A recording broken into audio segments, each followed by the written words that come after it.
Hello நேயர்களே, எல்லாம் எப்படி இருக்கீங்கோ?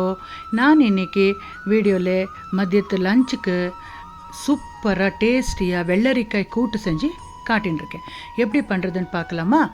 பாருங்க, இங்கே நான் அரை கப்பு பாசிப்பருப்பு, ஒரு 1/4 கப்பு கடலைப்பருப்பு கூட 3 வெள்ளரிக்காயை இந்த மாதிரி பெரிய பெரிய சைஸில் கட் பண்ணி வேக வைக்க போகிறேன். அந்த வேக வைக்கச்ச ஒரு அரை டீஸ்பூன் மஞ்சள் பொடி கூட சேர்த்துக்கோங்க. இப்போ குக்கரில் ஒரு 3 விசிலுக்கு வேக வச்சுட்டாக்கா சூப்பராக பருப்பு கூட இந்த வெள்ளரிக்காய் கூட வெந்துடும். ரொம்ப சீக்கிரமாக சாஃப்டாக வெந்துடும். இப்போ பாருங்கள், ஒரு 3 விசிலுக்கு வைக்க போகிறேன். இது கூட்டு ப்ரெஷர் இறங்கி அப்புறம் பார்க்கறதுக்குள்ளே இதுக்கு ஒரு மசாலா ரெடி பண்ணணும். அதுக்குள்ளே நான் சைடில் ப்ரோட்டீனுக்காக பயிர் சுண்டல், அப்புறமா நாங்கள் சாதத்துக்கு வெளுப்பு சாதத்துக்கு பதிலாக நாங்கள் மில்லட்ஸ் தான் சாப்பிட போகிறோம். நிறைய வீடியோவில் சொல்லியிருக்கேன். இன்றைக்கி நான் பார்னாட் மில்லட்டை வச்சுருக்கேன் சாப்பாடுக்கு. அதற்கு கூட பயிர் சுண்டல் பண்ண போகிறேன். இது ஒன்றும் நான் செஞ்சு காட்டின்டில்லை, பட் சைடில் வச்சு ரெடி பண்ணிட்டுருக்கேன்.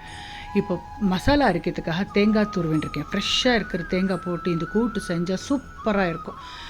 பாருங்கள், ஒரு மிக்ஸி ஜார் எடுத்துட்டு குட்டி உண்டு புளி, நாங்கள் புளி ஜலுமானா விட்டுக்கலாம், இல்லைன்னா இப்படி டைரெக்டாக அரைப்படுறதுக்கு புளியை சேர்த்துக்கலாம். அப்புறம் 1 டேபிள் ஸ்பூன் தனியா, ஆனால் மல்லி, அப்புறமா 2 விதமாக காரத்துக்கு வரமிளகா சேர்த்துட்டுருக்கேன். பேட்கி பின்ன சேலம் வரமிளகா சேர்த்து பண்ணிட்டுருக்கேன் காரத்துக்கு கலருக்கு. அப்புறம் 1 டீஸ்பூன் அளவுக்கு சீரகம், தேங்காய் பத்தை. ஆக்சுவலி தேங்காய் துருவிச்சா நிறைய பத்தையாக வந்துடுத்து. ஸோ அதையே அரைப்படுறது நான் எப்படி இருந்தாலும் அதுக்கு தான் அதையே சேர்த்துட்டுருக்கேன். ஒரு கைப்பிடி அளவுக்கு சேர்த்துக்கோங்க. அப்புறம் 1 டீஸ்பூன் வெள்ளைத்தூள் சேர்த்துட்டு நல்லா நைஸாக அரைக்கணும். அரைக்கிறதுக்கு முன்னே தேங்காய் பத்தே போட்டிருக்கிறதுனால ஃபஸ்ட்டு குறைன்னு அரைச்சிடுங்க. அப்புறம் தண்ணி சேர்த்து நைஸாக அரைச்சி எடுத்துக்கோங்க. நான் இதெல்லாம் ரெடி பண்ணுறதுக்குள்ளே பாருங்கள், ஓசை அடங்கியிருக்கு. இப்போ குக்கர் மூடி திறந்து பார்க்கலாம். எவ்வளோ நல்லா வெந்திருக்கு தெரியுமா? பருப்பு காய் எல்லாம் ரொம்ப நல்லா வெந்திருக்கு. அதுக்கு தான் சொல்லியிருந்து ஒரு 3 விசிலுக்கு வச்சுட்டா சூப்பராக வெந்து வரும். இப்போது திருப்பியும் அடுப்பு மூட்டிட்டு கொதிக்க வைக்க போகிறேன். பாருங்க, உங்களுக்கு காட்டுறேன் எவ்வளோ நல்லா வெந்திருக்கு பருப்பு பின்ன வெள்ளரிக்காய். இப்போ அரைச்சோம் இல்லையா மசாலா, அத்தையும் சேர்த்துட்டு நல்லா கொதிக்க விடுங்க. அப்புறம் மிக்ஸி ஜாரில் ஒட்டின்ட்டுருக்கிற மசாலாவுக்கும் கொஞ்சம் தண்ணி சேர்த்து விடுங்க.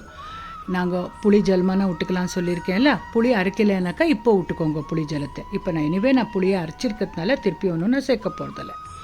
ஓகேயா? நல்லா கொதி வரைச்ச தேவைப்படுற உப்பு சேர்த்துக்கோங்க. நாங்கள் ஆல்ரெடி வெல்லம், காரம், புளி எல்லாம் போட்டிருக்கோம். உப்பு சேர்த்து அப்புறம் நல்லா கொதிக்க விடுங்க. ஒரு 5 மினிட்ஸ் நல்லா கொதிக்கிட்டோம். சேர்ந்த போல் டேஸ்டியாக வரும்.